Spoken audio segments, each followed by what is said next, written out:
Your high performers might be your biggest strategic risk. Hello, everyone. I'm Neetu Choudhary, and welcome to CEO Coffee Conversation with Neetu Choudhary.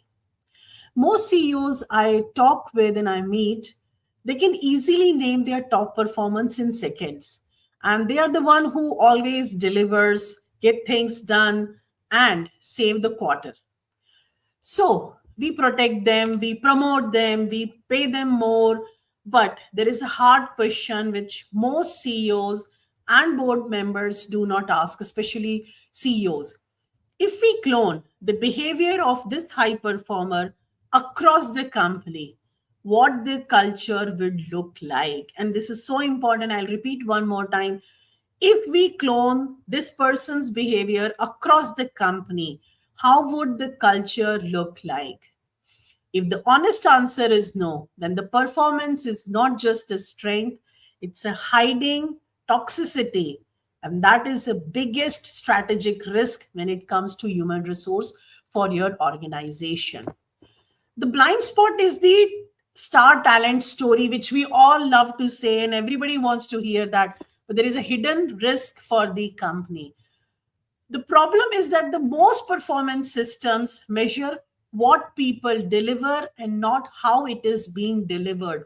What is the process of delivering that output? Everybody is rewarded for the outcome, but how somebody has achieved, reached there to deliver that, there is no system in most of the companies to measure that one. And that is the biggest challenge companies are facing. So that creates a blind spot where certain stars can thrive even when they hold the information and contact to say indispensable, burn out the teams with unrealistic demands and emotional volatility, determine peer to protect their status is the only one who always delivers. The tagline is there. They optimize their own silos, and even if it damages the wider business, they want to be the star.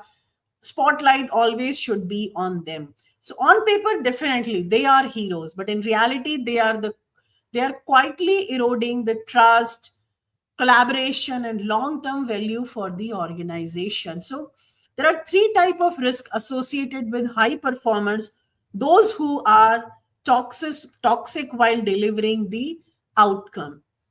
The first one is the heroic firefighter. Always saves last minute crisis, often the one they help to create by ignoring the process, ignoring the documentation, ignoring the protocol, and loved by seniors for stepping up when the things are not going well, and they'll just come and save the day. Yes, everybody claps for them. But how did the company or the project reach that stage?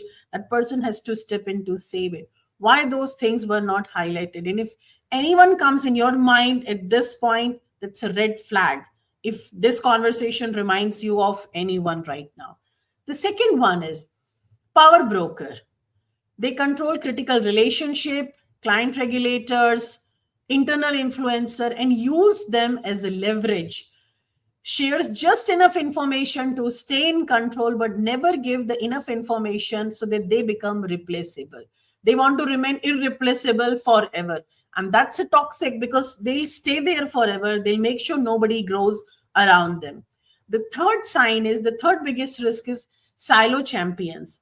Delivers record number in their unit while blocking cross-functional work that may dilute the entire system, but it shines their performance. So talk about my team, my number. This is what we have delivered.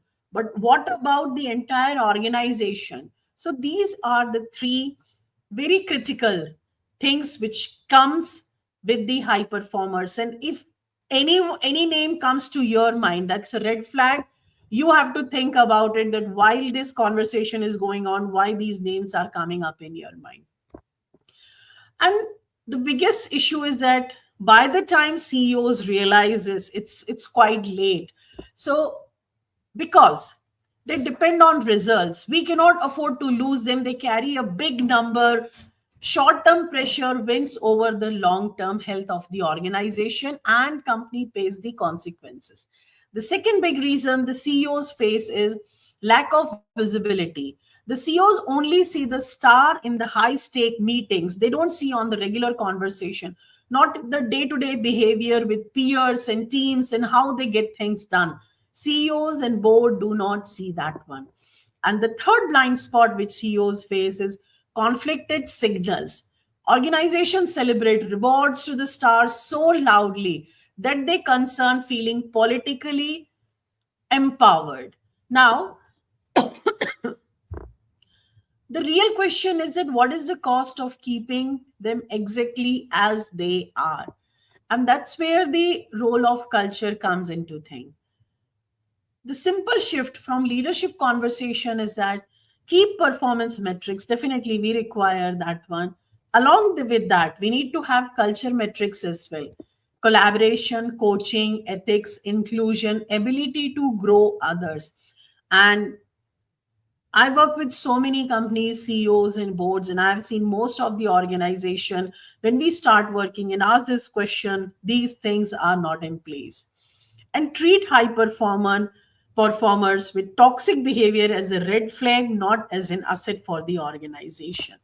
So the questions every CEO must ask in this quarter, especially, is who are our untouchable stars and what happens to the culture around them. Be very specific that if someone is high performer, just observe their team. How do they behave with their team and how do they behave with the other functions as well? How collaborative and cooperative they are. Do they think about the entire organization or only shining as a one star in the entire galaxy? The second question which CEOs must ask is, where are we rewarding numbers while quietly eroding the behavior and the culture of the company?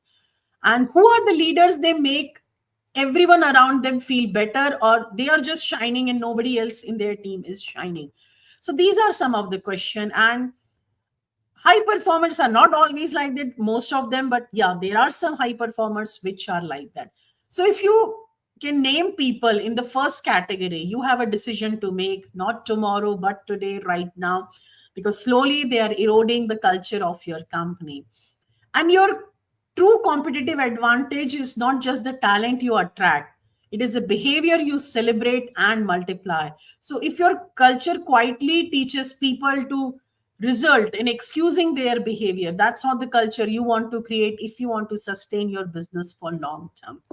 And if you're a CEO or business leader who wants to recalibrate how you define and reward high performance in your organization, from the culture perspective as well, not only from the value they create or the output they give, contact me. I'm glad to support you through leadership team session, executive coaching, and confidential advisory services for your organization. Share this with someone who may need it, especially to save the organization from toxic